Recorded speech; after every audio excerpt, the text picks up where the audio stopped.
시간을 시작하도록 하겠습니다. 자, 오늘은 어제 이어서 계속해서 사사기 다음 사사를 좀 보도록 하겠습니다. 어제 이제 기드온의 아들이 아비멜렉이 형제 70명을 죽이고 자기가 왕이라고 선포했으나 결국 비참하게 죽음을 당하는 일까지 저희가 봤습니다. 이제 그 이후에 이제 10장 1절이 이렇게 시작합니다. 사사기 10장 1절은 아비멜렉의 뒤를 이어서 이렇게 얘기합니다. 아비멜렉의 뒤를 이어서 이 말이 어떤 의미가 있을까요? 아비멜렉의 뒤를 이어서 아비멜렉 후에 나타난 사람 이야기를 하는 것 같습니다. 이사갈 사람 도도의 손자 부하의 아들 돌라가 일어나서 이스라엘을 구원하니라. 네, 돌라라는 사사가 등장합니다. 이 사사는 특별히 어떤 일들을 한 것은 아닙니다. 등장했고 그리고 사사가 된 지 23년 만에 죽었다. 또 야일이 일어나서 또 22년 만에 22년 동안 이스라엘 사사가 되었다. 그래서 어제 총 45년의 기간 동안 이 돌라와 야엘이 다스렸다. 이런 얘기를 했습니다. 근데 여기 보면은 너무 간단하죠. 굉장히 간단한 표현으로만 간단한 언급이 나옵니다. 기드온까지 보면은 운니엘도 그랬고요, 드보라도 그랬고, 에훗도 그랬고, 드보라도 그랬고, 바락도 그랬고, 또 기드온에 이르기까지 굉장히 많은 언급들이 사사의 이야기들이 언급되는데, 이제 기드온 이후에 이 아비멜렉이 스스로 왕이라고 얘기한 이후에 등장하는 이 그 사사들은 결과적으로는 굉장히 간단한 언급만 된다. 이것이 특징이다. 이것이 좀 차이점이다. 왜일까요? 좀 이따가 또 말씀드리겠습니다. 다음은 이제 입다라고 하는 사사가 등장을 합니다. 이야기가 길게 나오는데 참 마음이 아픈 그런 그 사사입니다. 자, 10장 6절입니다. 이스라엘 자손이 다시 여호와의 목전에서 악을 행하여 바알들과 아스다롯과 아람의 신들과 시돈의 신들과 쭉 우상을 섬깁니다. 여호와를 버리고 그를 섬기지 아니하므로 여호와께서 이스라엘에게 진노하사 블레셋 사람들이 이제 처음 등장하죠. 네, 블레셋 사람들을 처음 등장을 합니다. 계속해서 이스라엘을 사무엘 선지자 때도 다윗의 때도 계속해서 괴롭히는 사람들입니다. 그리고 암몬 자손들의 손에 그들을 파심에 이렇게 얘기합니다. 그러면서 10장 8절 아모리 족속의 땅에 있는 모든 이스라엘 자손을 쳤으며, 아모리 족속, 암몬 족속이면은 요단 동편이죠. 처음 그 모세가 점령했던 그 땅입니다.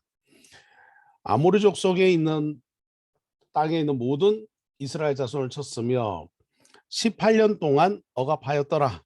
또 암몬 자손이 요단을 건너서 이제 또 요단 서편까지 건너갑니다. 유다와 베냐민과 에브라임 족속과 싸움으로 아마 이제 이스라엘이 가나안 땅을 점령하면서 처음으로 점령했던 여리고부터 시작해가지고 쭉 지나가면서 남쪽으로 진행하면서 에브라임 족속까지 싸우게 되었다. 이스라엘이 공고가 심하였다. 완전히 그냥 이스라엘이 초토화된 상황이다라는 것입니다. 이스라엘의 고통이 어마어마하게 컸다라는 것을 우리가 보게 됩니다. 자, 이때에 10장 10절입니다. 이스라엘 자손이 여호와께 부르짖어 이르되 우리가 우리 하나님을 버리고 바알들을 섬김으로 주께 범죄하였습니다. 회개합니다. 그러자 제가 이제 빨간색으로 해놨는데요. 11절부터 14절까지 보면 하나님의 말씀입니다. 근데 하나님이 어떤 말씀을 하시느냐? 뭔가 탄식하시는 말씀을 합니다. 이스라엘이 하나님께 구원해달라고 탄식을 더 적극적으로 해야 되는데 하나님께서 한탄하시는 이 말씀이 지금 11절부터 14절까지 나오는 거죠. 참 우리는 참 이런 것 같아요. 하나님의 은혜를 누리고도 잘 그 은혜를 유지시키지 못합니다. 하나님의 축복을 누리고도 잘 축복을 유지시키지 못합니다. 금방 교만해져서 고개를 들고 두리번거리고 더 나은 거 없나? 하나님보다 더 나은 거 없나? 이것보다 더 나은 게 분명히 있을 텐데 자기를 너무 과신하는 거예요. 그런데 모든 것이 다 하나님의 손에 있습니다. 하나님의 손 안에 있는데 우리는 그 하나님의 손 안에 살아가는 그 은혜와 그 이 상황에 대해서 우리의 이 삶에 대해서 감사가 금방 그쳐진다는 거죠. 고난이 와야 그제서야 정신을 차린다. 고난이 오기 전에는 또 평안하면 교만해지고 범죄하고 우상숭배하는 일이 저와 우리의 삶에도 반복되는 것이다 라는 것입니다. 자, 11절부터 14절 보시면요. 하나님의 한탄하시는 말씀이 나옵니다. 제가 읽겠습니다. 여호와께서 이스라엘 자손에게 이르시되 내가 애굽 사람과 아모리 사람과 암몬 자손과 블레셋 사람에게서 너희를 구원하지 아니하였느냐? 또 시돈 사람과 아말렉 사람과 마온 사람이 너희를 압제할 때에 너희가 내게 부르짖음으로 내가 너희를 그들의 손에서 구원하였거늘 너희가 나를 버리고 다른 신들을 섬기니 그러므로 내가 다시는 너희를 구원하지 아니하리라. 가서 너희가 택한 신들에게 부르짖어 너희의 환난 때에 그들이 너희를 구원하게 하라. 이 말씀을 보면 여기서 택하다라고 하는 단어가 나옵니다. 선택하다. 인생은 선택이죠. 항상 인생은 선택입니다. 우리의 삶은 항상 선택하는 겁니다.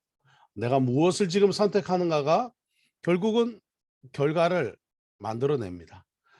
내가 무엇을 선택하나. 하나님께서 말씀하시는 거죠. 너희가 선택한 신에게 가. 계속 고통당하고 고난당할 때마다 나한테 오지 말고 너희가 그렇게 좋다 얘기하고 너희가 선택한 신에게 가. 너희가 환난 때에 너희가 어렵고 힘들다고 한 때에 너희를 구원하게 해라. 이렇게 하나님께서 말씀하십니다. 지금 현재 블레셋 사람과 암몬 사람이 이스라엘 전역을 거의 전역을 다 점령하고 그냥 고통 속에 이스라엘이 살아가고 있습니다. 불편합니다. 못 살겠습니다. 죽을 것 같습니다. 뭔가 솔루션, 해결책이 없나 계속해서 이스라엘이 또 두리번거리고 있죠. 그 해결은 하나님밖에 없는데 하나님 앞에 나오는 것밖에 없는데 늘상 다른 것을 찾는 거죠. 하나님이 주시는 축복과 평안이 지속되면 얼마나 좋을까요? 우리는 어떻습니까? 우리도 마찬가지로 하나님이 주시는 평안과 하나님이 주시는 뭔가 은혜를 누리고 뭔가 될 듯 합니다. 뭔가 소망이 앞에 보입니다. 그러면 뭔가 귀찮아지고 뭔가 게을러지고 순간 이제 다른 것들을 두리번거리고 찾게 되는 우리의 연약한 삶을 보게 된다 하는 것입니다. 그것이 바로 이스라엘과 우리의 삶과 참 비슷하다 하는 것이죠. 왜 그럴까요? 그렇지 않았으면 좋겠는데 왜 그런지 모르겠어요. 이게 바로 우리의 연약함이다 하는 것입니다. 자, 이런 상황에서 이제 11장 1절로 갑니다. 길르앗 사람 입다는 큰 용사였으니, 자, 입다의 이야기가 이제 등장합니다. 이 상황에서 입다라고 하는 사사의 이름이 등장을 합니다. 그러면서 큰 용사였으니 기생이 길르앗에서 낳은 아들이요. 자, 창녀가 낳은 아들이죠. 저희 사역지 중에 따기떼라고 하는 마을이 있는데요. 저희가 이 마을에 처음 갔더니 아이들이 너무 많아요. 한 집에 한 5, 한 6, 뭐 이렇게 뭐 엄마가 한 20대 초반인데 한 5, 6 이래요. 왜 이렇게 아이들이 많지? 20대 초반인데 했더니 13, 14살부터 아이를 낳았대요. 14살부터 13살, 14살부터 아이를 낳아요. 남편은 40살이 넘었어요. 매년 아이를 낳아요. 근데 남편이 몇 명이냐?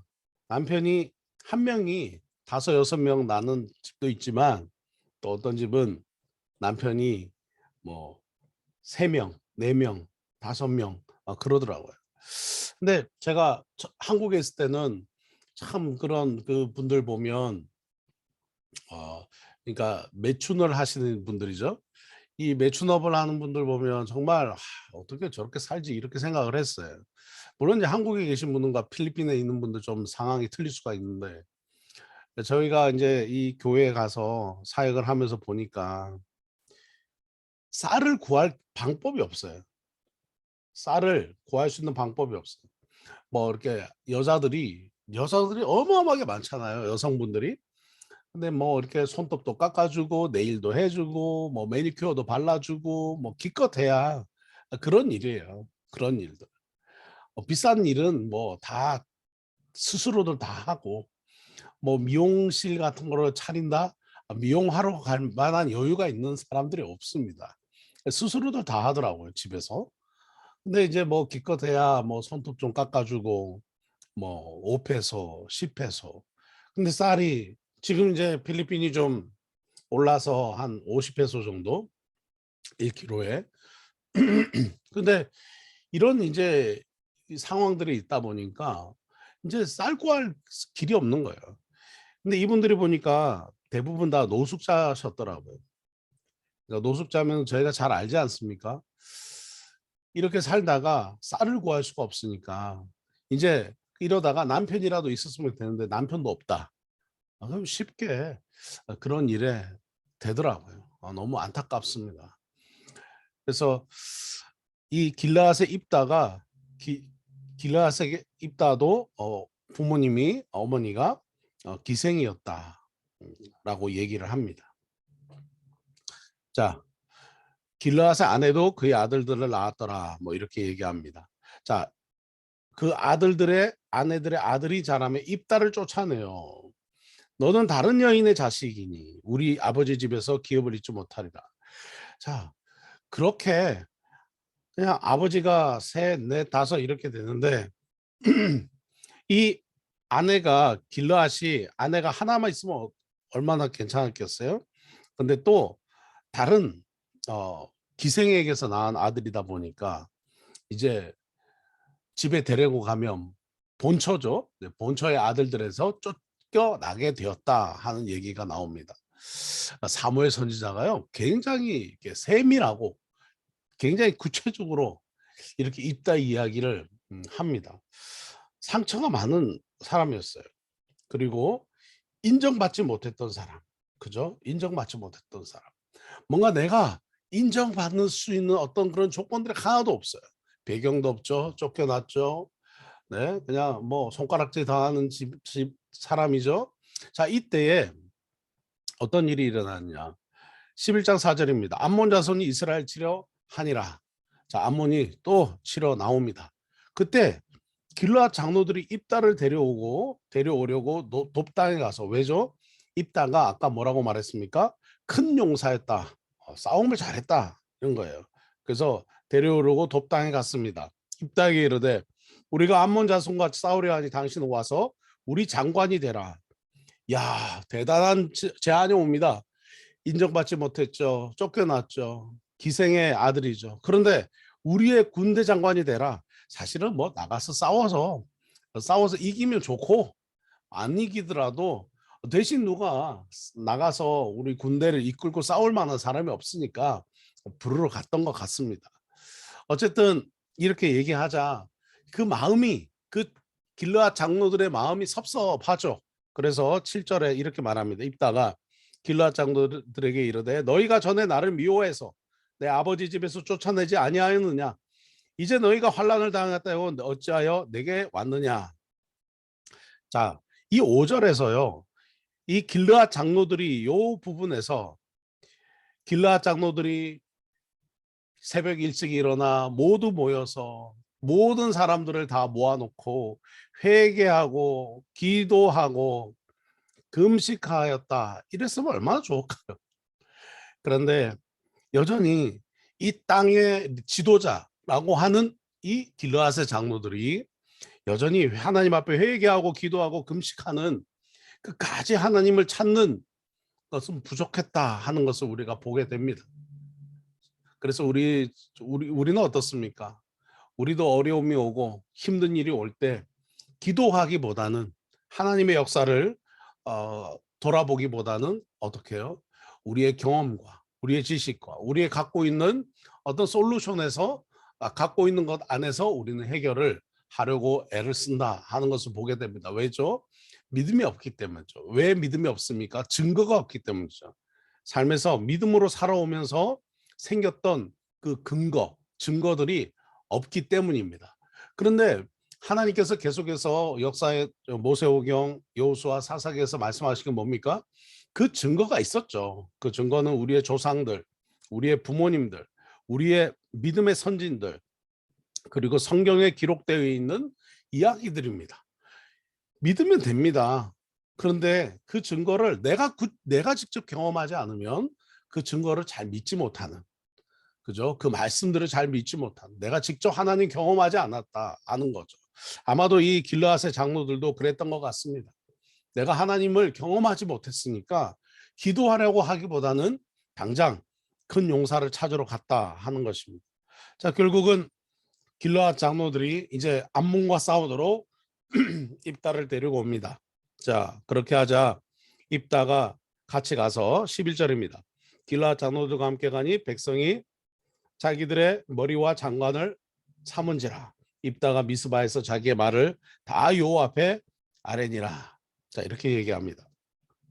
그렇게 얘기하고 이제 입다가 암몬 자손들에게 사자를 보냅니다. 그리고 싸우지 말고 돌아가라 이렇게 얘기를 합니다. 자, 그게 이제 14절에 나옵니다. 그러자 그 암몬 왕이 우리가 빼앗겼던, 이스라엘에 빼앗겼던 그 땅을 가지고 오고 싶다, 되돌려 달라라고 얘기를 하게 됩니다. 그러자 어떤 일이 일어납니까?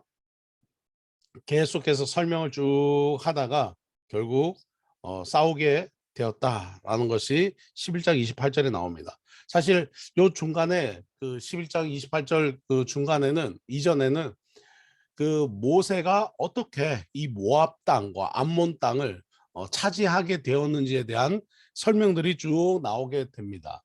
그래서 과거 역사죠. 이스라엘의 과거 역사를 얘기하게 됩니다. 사실은 이스라엘이 이 모압 땅과 암몬 땅을 뭐 차지하려고 했던 건 아니었습니다. 그냥 처음에 모압을 지나가겠다, 가나안 땅에 도착하기 위해서 이 땅을 좀 지름길로 지나가겠다 했는데 길을 열어주지 않았죠. 길을 열어주지 않고 오히려 모압의 그 시온 왕이 공격했지 않습니까? 그 얘기들을 쭉 하게 됩니다. 그러면서 입다가 이제 돌아가라 이렇게 얘기를 합니다. 그러자 암몬의 왕이 다시 우리에게 이 땅을 내놔라라고 서로 주거니 받거니 계속 이렇게 실랭이를 합니다. 이제 암몬 자손과 이제 곧 전쟁이 일어나는 그런 상황까지 오게 됩니다. 자, 그러면서 29절요. 11장 29절. 여호와 영이 입다에게 임하시니, 자, 이럴 때마다 항상 하나님이 등장하십니다. 사무엘이 이 말씀을 기록을 했습니다. 사무엘이 이 입다의 스토리를 잘 알고 있었던 것 같습니다. 자, 여호와 영이 입다에게 임하시니 이렇게 얘기하고요. 자, 싸우게 됩니다. 결국 11장 32절, 이에 입다가 암몬 자손에게 이르러 그들과 싸우더니 여호와께서 그들을 그의 손에 넘겨주심에 아로엘에서부터 민니까지 이르러 20성읍을 치고 그리고 아벨그라민까지 매우 크게 무찌르니 이에 암몬 자손이 이스라엘 자손 앞에서 항복하였더라. 와, 또 다시 승리하는 일이 일어나게 됩니다. 놀랍죠? 일어나게 됩니다. 자, 이때 참 놀라운 일들이 일어나게 됩니다. 그는 그냥 여기서 전쟁을 해서 이긴 것이 아니라 이상한 서원을 하게 되는데요. 30절입니다. 그냥 이렇게 승리하였다까지 하면 되는데 이 중간에 이 입다가 다른 얘기를 해요. 무슨 얘기를 하냐면 그가 여호와께 서원하여 이르되 주께서 과연 암몬 자손을 내 손에 넘겨주시면, 자, 전쟁에서 승리하게 해주시면 승리하고 난 이후에 암몬 자손에게서 집으로 돌아올 때에 누구든지 내 집 문 앞에서 나와서 나를 영접하는 그 사람, 뭐 누가 우리 집 문을 열고 나를 반기는 첫 번째 사람이 그는 여호와께 돌릴 것이니 내가 그를 번제물로 드리겠습니다. 이 말이 뭡니까? 사람을 바치겠다. 사람을 제물로 바치겠다. 인신 제사를 드리겠다. 이런 얘기를 지금 입다가 합니다. 아마 사무엘 선지자 입장에서도 야, 이스라엘 역사 중에 인신 제사를 스스로 드리겠다. 이렇게 얘기한 사람은 없었죠. 근데 입다가 처음이에요. 근데 이 입다가 이 고백을 했다 하는 것입니다. 왜 이런 얘기를 했을까요? 아까도 처음에 시작했을 때 입다의 이야기를 시작할 때 그는 어떤 게 있었습니까? 상처가 있었습니다. 그죠? 그리고 인정받지 못하는, 그래서 좀 오버하는, 자기를 어떻게 하면, 내 존재감을 어떻게 하면 나타낼 수 있을까? 내가 어떻게 하면 좀 유명해질 수 있을까? 내가 어떻게 하면 좀 드러날 수 있을까 하는 생각들이 이 입다에게는 많이 있을 수 있겠다 하는 생각을 해보게 됩니다. 결과적으로 어떻게 되겠습니까? 입다는 그 문을 열고 나오는 사람이 자기 딸이 될 것을 상상하지도 못했어요. 자, 다음 절에 보시면요. 자, 34절입니다. 입다가 미스바에 있는 자기 집에 이를 때 보라 그의 딸이 등장합니다. 소고를 추며 나와서 영접하니 이는 그의 무남 동료라. 입다가 이를 보고 자기 옷을 찢으며 어찌할꼬 내 딸이여 너는 나를 참담하게 하는 자요 너는 나를 괴롭게 하는 자 중에 하나로다 하면서 딸을 탓해요. 네가 왜 나와서 지금 나를 반기느냐 이렇게 딸을 탓하고 있습니다. 참 안타깝지 않습니까? 좀 우리의 삶에서도 이런 것 같습니다. 좀 말이 먼저 앞서는 사람, 말이 앞선다든지 또 뭐 약속을 쉽게 하는 사람, 소원을 쉽게 하는 사람. 사실은 이 말이 앞서고 약속을 뭐 하고 큰 소리를 치고 이런 모든 것들은 다 입다의 모습처럼 우리가 상처가 많고 우리가 인정받지 못하다 보니까 사람들에게 인정받고 싶은 그 욕심, 인정 욕구, 뭔가 내가 그냥 주신 것에 감사하고 살면 되는데 비교하고 상처가 많다 보니까 나를 타인과 비교하고 누가 더 가졌고 누가 더 못했고 뭐 이런 것들로 계속 비교하다 보면 큰 소리도 치게 되고 말이 앞서게 되고 이런 잘못된 큰 소리를 서원을 하게 된다 하는 것이죠. 우리는 어떻습니까? 우리도 이럴 때가 있다 하는 것입니다. 항상 주의해야 될 것입니다. 결국 35절에 입다가 이렇게 딸 탓을 합니다. 그러면서 36절입니다. 딸이 그에게 이르되 나의 아버지께서 여호와를 향하여 입을 여셨으니 아버지 입에서 남 말씀대로 내게 행하소서. 37절입니다. 이 일만 내게 허락하서 나를 2달만 시간 주십시오. 내가 내 여자친구들과 산에 가서 나의 처녀로 죽음을 인하여 애곡하겠습니다. 38절 가라 도안을 2달을 기한하고 그를 보내니 그가 그 여자친구들과 산에 가서 처녀로 죽음을 인하여 애곡하고 39절 2달 만에 그의 아버지에게 돌아온지라 그는 자기가 서운한 대로 딸에게 행하니 딸이 남자를 알지 못하였더라. 이것이 이스라엘의 관습이 되어 40절 이스라엘의 딸들이 해마다 가서 길르앗 사람 입다의 딸을 위하여 나흘씩 애곡하더라. 안타깝습니다. 참 안타깝습니다. 너무 안타깝습니다. 이 딸이 효심이 대단한 것 같아요. 이 딸은 무슨 죄가 있습니까? 딸이 죽습니다. 그죠? 딸이 죽게 되고 딸이 제물로 바쳐집니다. 성경에서 나타나는 첫 번째 이 뭐죠? 그 어, 인신제사가 이 입다의 삶을 통해서 드러나게 된다 하는 것입니다. 사실은 성경에서 인신제사를 원합니까? 그렇지 않습니다. 이 입다와 성경에 나왔던 인신제사 한 번 더 있었죠. 그것은 그 아브라함이 이삭을 제물로 바치려고 했던 장면이었습니다. 이 아브라함과 그리고 입다 차이점은 무엇입니까? 아브라함은 아들을 제물로 바치려고 했고 아들 이삭 그리고 입다는 딸입니다. 딸인 줄 몰랐죠. 문을 열고 나오는 게 딸이죠. 딸들은 늘 아빠를 반기지 않습니까? 저도 그렇습니다. 저도 뭐 네, 많은 사람들이 딸 바보다 뭐 이런 얘기 하셨던 분들이 있는데 어쨌든 딸이 늘 아빠 환영하고 아빠 이러면서 그러죠. 네, 당연히 그러죠. 어쨌든 이 아브라함과 입다 다른 점은 아브라함의 이 이삭을 바치는 행위는 하나님의 명령이었습니다. 하나님의 명령이었어요. 결국은 아들을 바치지 않았습니다. 그죠? 하나님이 제물을 예비하여 두셨죠.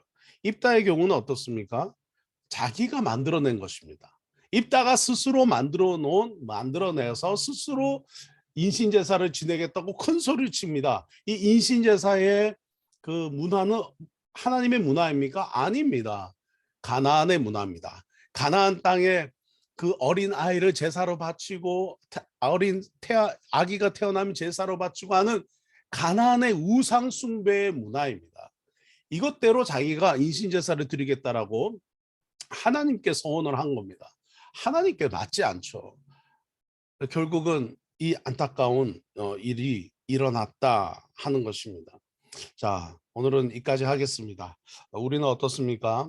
입다의 이야기들을 들어보면서 상처가 많은 사사, 저야 우리도 상처가 많지 않습니까? 우리 마음에 여러 가지 상처들 다 치유되는 은혜가 있기를 주님의 이름으로 축원합니다.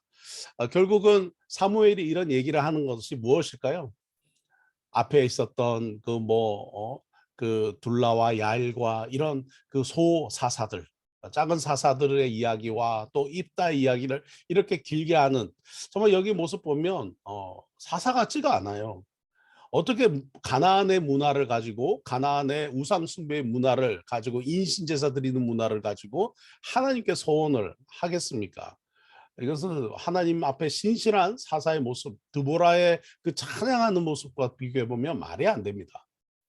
그런데 하나님께서 이렇게 이 사사의 이야기들이 사무엘 선지자를 통해 사사에 기록되어 있는 이유는 이런 부족한 사사들을 의지하고 이스라엘이 이긴 게 아니라 하나님께서 이스라엘의 왕이신 것을, 이스라엘의 통치자는 하나님이신 것을 온전히 사사기는 이야기하고 있다. 우리도 마찬가지죠. 오늘 하나님이 우리의 왕이심을 인정하고 또 이 필리핀도 새로 뽑히는 대통령이 하나님이 왕이심을 온전히 인정하는 그런 대통령, 그렇게 통치하는 일이 있었으면 좋겠습니다. 우리는